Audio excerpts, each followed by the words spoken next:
Okay, so in this lecture, we're going to be talking math. And we're going to be talking a lot of statistics. Now, if you've had statistics, then this chapter will probably be easy breezy. If you haven't had statistics, this might blow your mind. So make sure you really pay close attention, work some of the problems in the book. Our homework for this week is going to be a lot of these type problems. And, this week in class lecture, if you come to class, we'll probably spend a lot of time on this. Also, if you can't come to class, but you need some help, please feel free to call me, come see me, because this is important. The statistics is really important, and it's a little hard to grasp in the beginning. I remember when I took genetics in college, I had a hard time with this, and now it makes complete and total sense to me, but it really didn't at the time. So please come see me if you have any trouble with this material. So we're going to talk again about probability. We've already talked about this before, about how really these ratios are probabilities that predict the outcomes. And so we know probabilities can range from 0 to 1. So 0 would mean that absolutely there's no chance or 0% chance that that could occur. For example, if you cross a tall plant with a dwarf plant, you're not going to get any dwarf plants. That's not possible. So to 100% chance. So, you're 100% certain that, that's going to occur. So if you have two or more events that occur independently but simultaneously, you can calculate the probability of their outcomes using the product law, which was what we've already done when we were talking about the smooth seeds versus the wrinkled and the yellow versus round. And we were saying that you could just multiply the individual probabilities of their monohybrid crosses to get the probability, the phenotypic ratio of the two occurring simultaneously just by multiplying across. So we've already done that. So like I said, in other words, multiply. But we're going to apply this to something a little bit different now. Let's move away from our little pea plants and just talk about something more everyday. So let's say you have a penny and you toss it. You've got a 50-50 shot of it either landing on heads or tails. So that's a 1/2 probability, right? 0.5. Let's say you have a nickel and you do the same thing. You toss the nickel. You got half the time it's going to land on heads, half the time it's going to land on tails. And we know that that's the probabilities. But what about the two occurring simultaneously? So what if you take a penny and a nickel and you toss them at the same time over and over again? What kind of results should you expect? If you did it 100 times, how many times, first of all, what are the different combinations that you could get? So just looking at this picture, we know we can get a head penny and a head nickel. Or we can get, again, that head penny and a tail nickel. Or we can get a tail penny and a head nickel. Or a tail penny and a tail nickel. So there's 4 different possible combinations. And if we look at them individually, we know the probability of each individual. Like we know the probability of the penny landing on heads is 1/2, and we know that the probability of the nickel landing on heads is 1/2. So then together it's going to be 1/2 times 1/2, so 1/4 of the time. So 25% of the time you're going to get 2 heads, 25% of the time you're going to get a penny head and a nickel tail.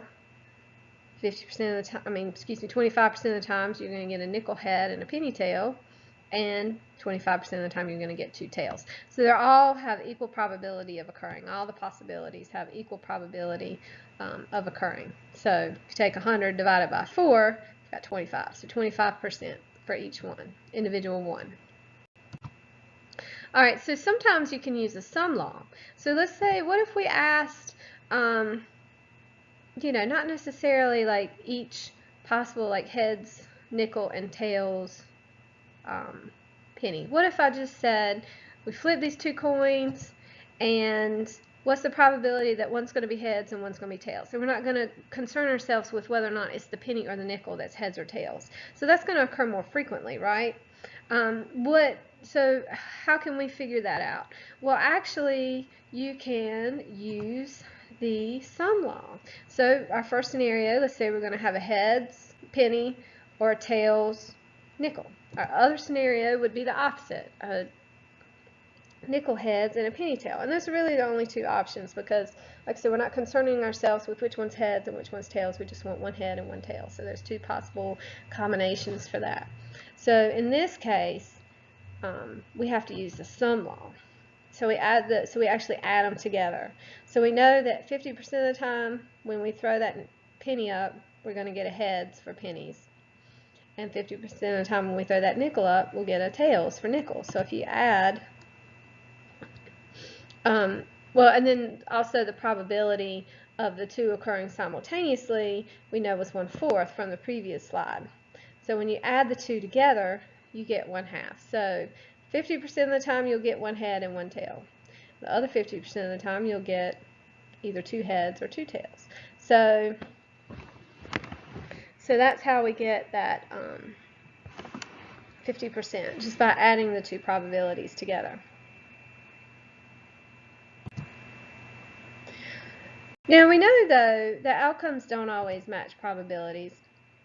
These statistical analysis are based on really large sample sizes, and that's why these model plants like the pea plant and using fruit flies and things like that, it's really important that these model systems have very large numbers of offsprings with each generation, because you're not going to get that perfect ratio with really small sample sizes, because everything is due to chance. So, like people that have these families, like this family that's pictured here, they've got 4 boys. Like, statistically speaking, they're not supposed to have 4 boys, right? They're supposed to have 2 girls and 2 boys, because, you should have half of each, because you have a 50% chance of getting one or the other. But when you've only got 4 kids, it doesn't work out that way. Now, if she had 400 kids, then probably around 200 would be male and around 200 would be female. But even then, it wouldn't be exact. It would be very unlikely that it would be exactly 200. So there's always going to be deviations due to chance. And these deviations are going to diminish as the sample size increases, and so that your statistics, your probabilities, your numbers turn out fairly consistent. But when you have really small sample sizes, that's not going to be the case. So you can use something called the binomial theorem to determine probability that's based on sample size. Now this is going to be kind of tricky to understand. I'm going to go through it slowly, but this is probably something that you're going to want some help with, because it does get a little confusing. If you've worked with the binomial theorem before, I'm not even sure what math class that would be. I would assume maybe like college algebra. It is algebra, but I'm not sure like what level of algebra that you talked about the binomial theorem. I don't remember doing it personally, even though I went all the way through calculus 3, but I know it's algebra related. So let's ask the question.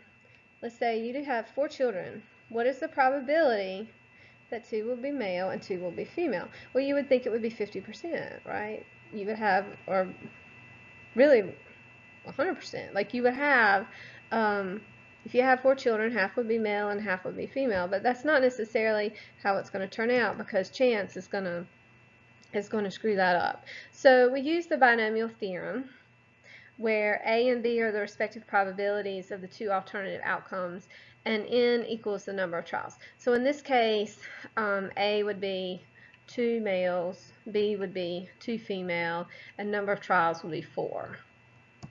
Now the binomial has to be expanded, because it's A plus B times A plus B, however many times it multiplies by itself based on the number N. So you could sit there and expand it, and we could, this shows you here how to expand it, and it's all kind of tricky. I'm not going to get you guys to do that. Just know that this is how the expansion occurs, and this is the better thing to look at here, where they've already expanded it for you. Now, the actual coefficients that go in front of these numbers, like this is just showing you what these exponents should be. It doesn't say anything about the coefficients. So then you've got these coefficients, and you can see they're different depending on what n is equal to. Those coefficients come from a different place called the Pascal's triangle. So you have to look at it. So like, for example, here in 4, which would be the one we're concerned with, right? Because we're saying 4 children. So if n equals 4, then this is how you expand that. And the coefficients are 1, 4, 6, 4, and 1. So you can hear 1, 4, 6, 4, and 1. And this comes from like 1 plus 1 is 2, 1 plus 2 is 3, 2 plus 1 is 3, like that. 3 plus 1 is 4. You see, that's how you build Pascal's triangle. But you can see this can get very confusing. You don't want to go through all this. If you take, I guess, algebra, like a higher level algebra, you may have to play around with this, but we're not really going to do that. I'm just going to show you how we use this theorem, and that should be MIAL. Misspelled. Okay. So again, what is the probability that in a family with 4 children, 2 are male and 2 are female? Okay, so the one that we're looking at, like I said, okay, so let's look at this first. A is the probability of having a female, which is going to be 50% or 1/2. The probability of having a male also is 1/2, because every time you have a child, it's basically one or the other. It's a 50-50 shot of having one or the other. And we know that n equals 4 because that's the total number of children. So looking at this expanded form, like I said before, this is the one that we care about because our n equals 4. Now within this, we don't have to plug numbers all the way across the board. What we're looking at is just this part of the binomial, because this states that there are 2 girls and 2 boys, because a to the second and b to the second. So that's the one that we're looking at. Now if we were interested in a situation where we had 1 girl and 3 boys, then we would look at this one. Or if we wanted all boys, we could look at this one. But that's not what the problem states. The problem states 2 boys and 2 girls. So we're going to look at this one. So 6 times a squared times b squared. So now you just fill your numbers in. So 6 times a, which is 1/2 squared, times b 1/2 squared. So that's the same thing as saying 6 times 1/2 to the 4th, which is 1/16. And so 6 divided by 16, you get 3/8. So that means that 3 out of 8 families will have this outcome. Or really, I like a better way to say that is you have a 38% shot at just saying, 3 divided by 8 gives you 0.3 something, 8 something. It's rounded up to 38. So we have a 38% chance of having 2 boys and 2 girls based on this. So this is a lot. I know it's confusing, but really most of the information is given to you, and it's just a matter of plugging in the numbers to get the result. Now I guess we could look at it, let's see, I don't have my calculator, but if we looked at just this one here, let's see how well I can do this in my head. So of all boys, that would be just 1/2 to the 4th, so that's what, 1/16. So you'd have a 1 in 16 shot of having 4 boys. And I don't have my calculator on me, so I'm not going to look up 1 divided by 16. I don't know what that percentage would be, but it would be a fairly low percentage. So okay, now let's say you don't have access to Pascal's triangle, which honestly you always would, because everyone has access to it because everybody has Google. But let's just say, theoretically speaking, you don't have access to the internet or something, and you don't have Pascal's triangle. So how do you come up with those coefficients? Well, there's another way to do it.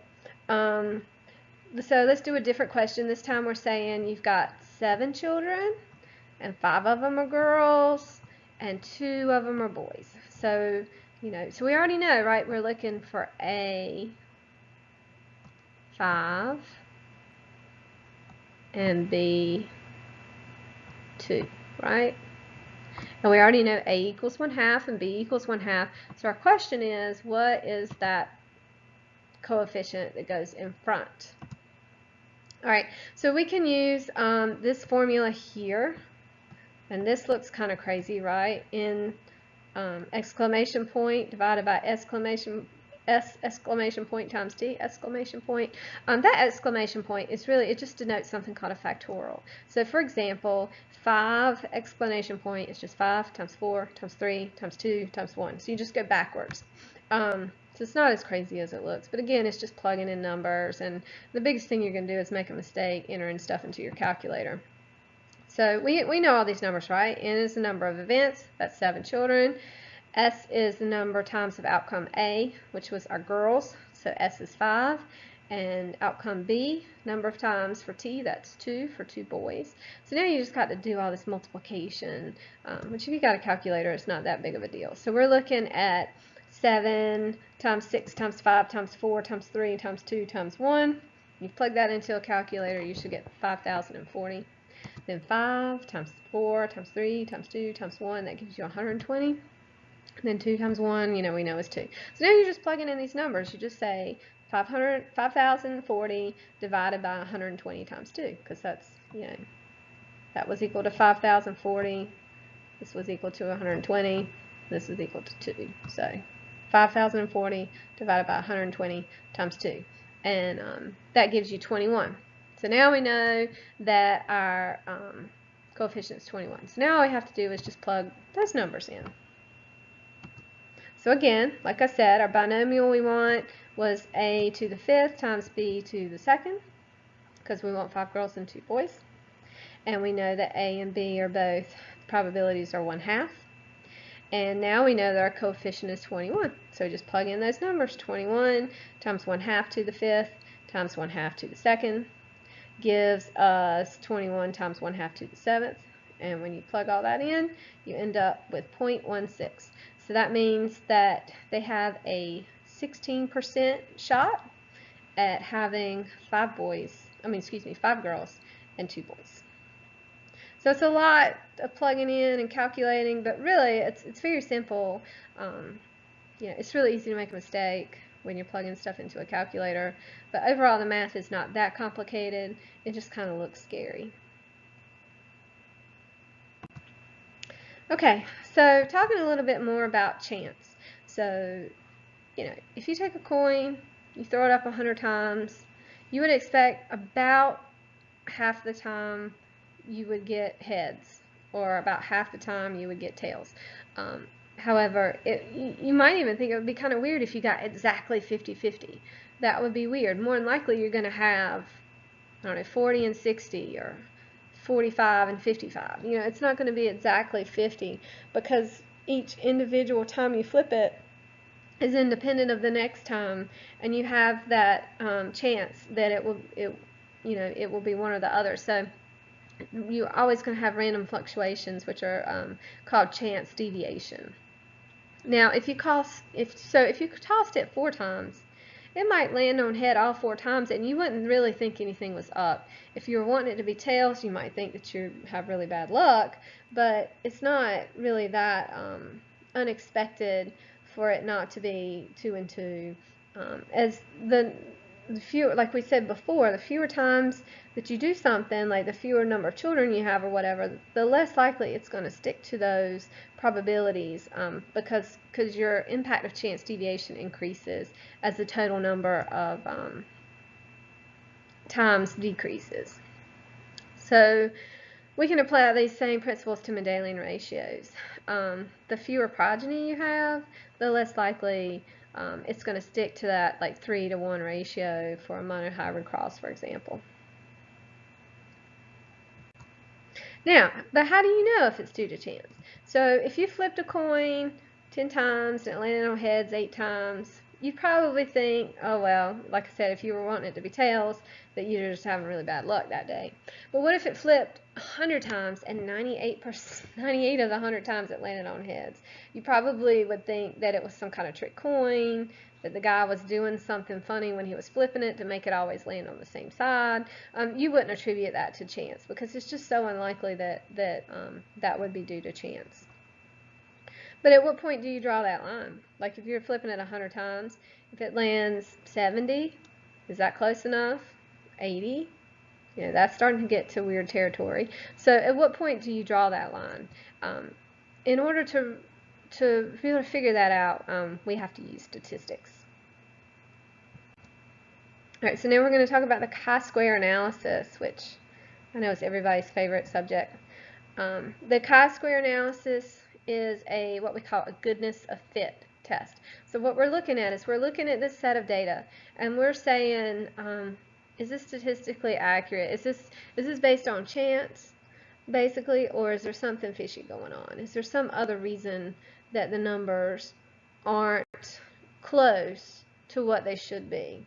So the null hypothesis assumes that it's all due to chance, that, you know, let's say Mendel crossed some pea plants and his phenotypic ratio is what, 3 to 1. Let's say you had 800 plants, so 200 were, so your expected values would be that 600 would have, you know, the dominant phenotype and 200 would have the recessive phenotype. So what if instead they got 520 had the dominant, and then what, 280 had the recessive, you know, something like that. So it's not exactly, it's not the 600, 200, but it's pretty close, and that fluctuation, the null hypothesis would state that, oh, it's just due to chance. There's nothing, it's still, the principles still stand, basically.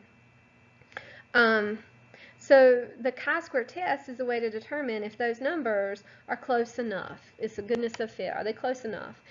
If they're close enough, then the null hypothesis is accepted. If they're not close enough, then they're rejected. And the whole process takes into account the sample size. So it figures out the deviation of each individual component, the sample size, and then reduces it to a numerical value that then can be used to determine probability as to whether or not this occurred due to chance. All right, so we're going to do a problem. The chi-square formula looks kind of scary, but it's really not that bad. O is your observed values. So like the example I was given with the dominant recessive, and I said, you know, you expect 600 plants to be dominant and 200 to be recessive, but instead you got, what did I say, 520? 520 is your observed value, 600 would be your expected value for the dominant, and then 200 would be your expected value for the recessive, and 280 would be the observed value. So like that. Then the sigma sign is the sum of the values for each category in the ratio. So if we're plugging this in, so this is an example, this is dihybrid cross.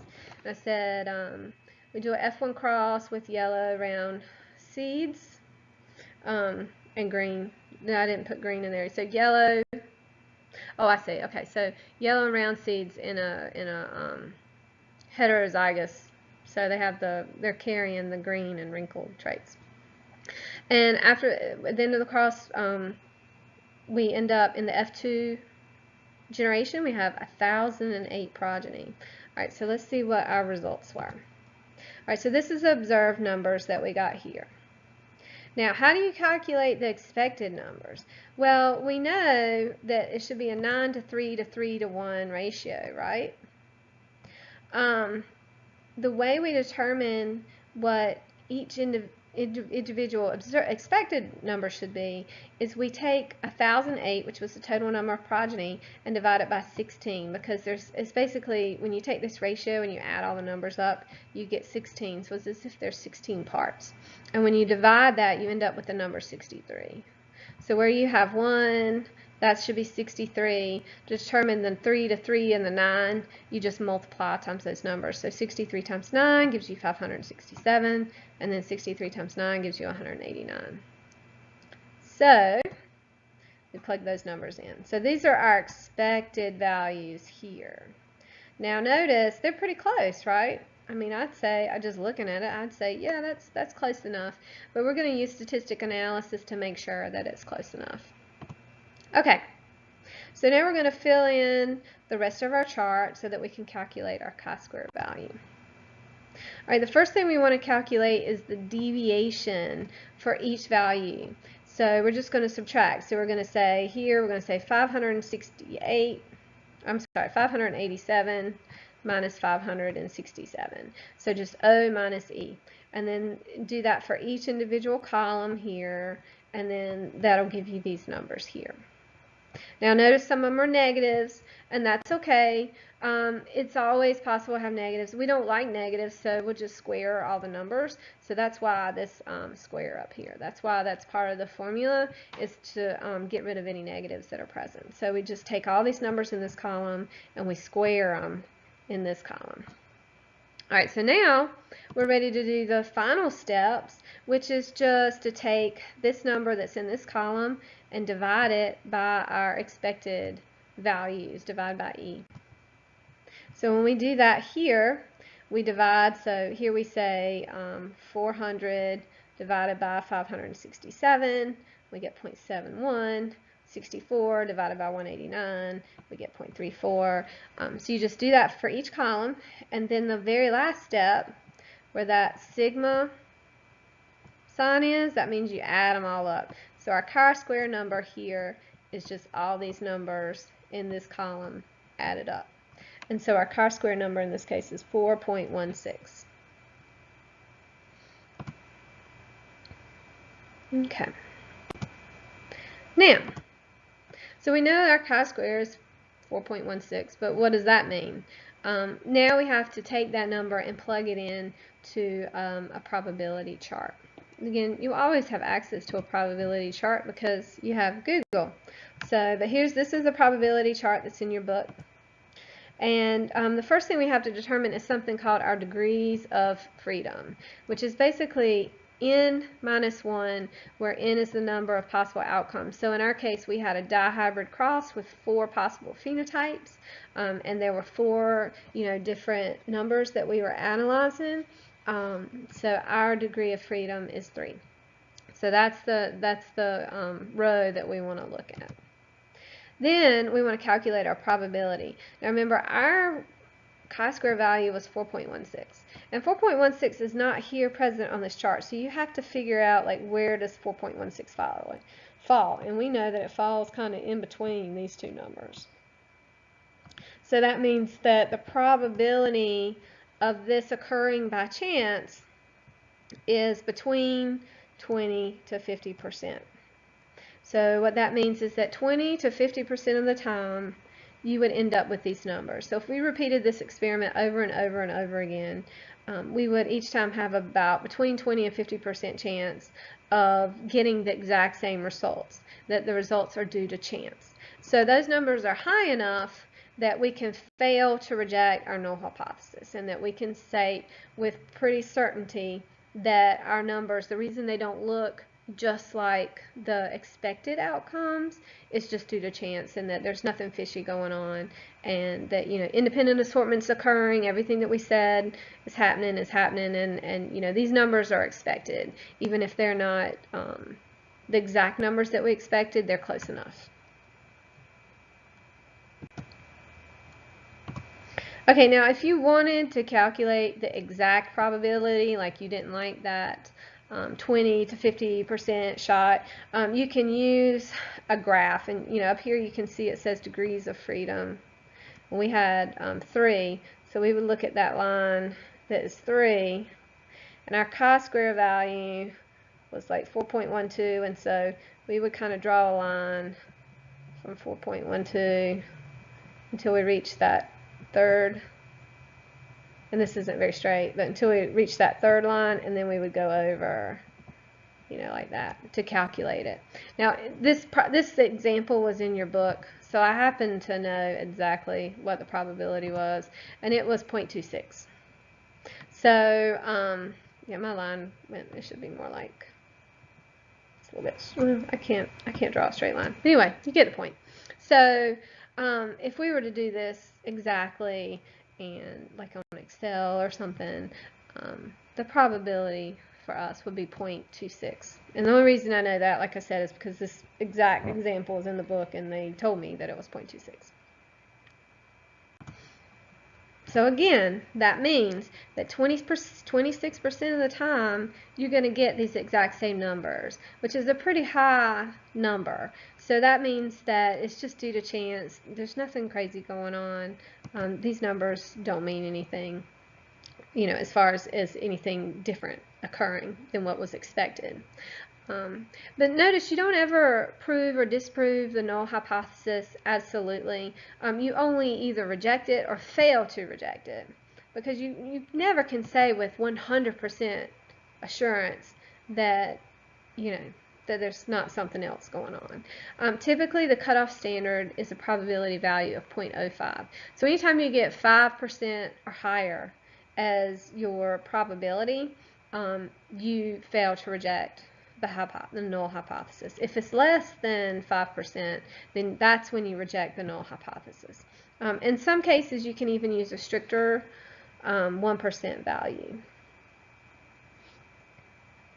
Okay, so that's pretty much it for all the math.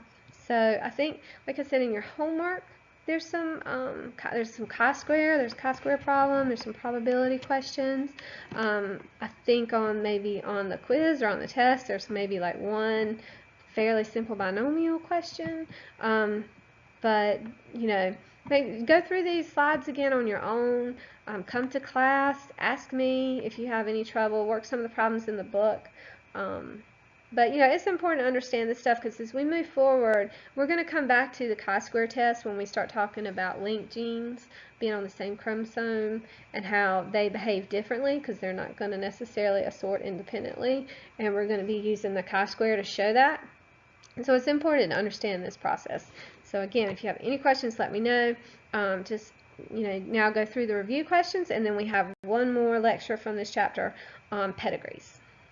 All right, that's it.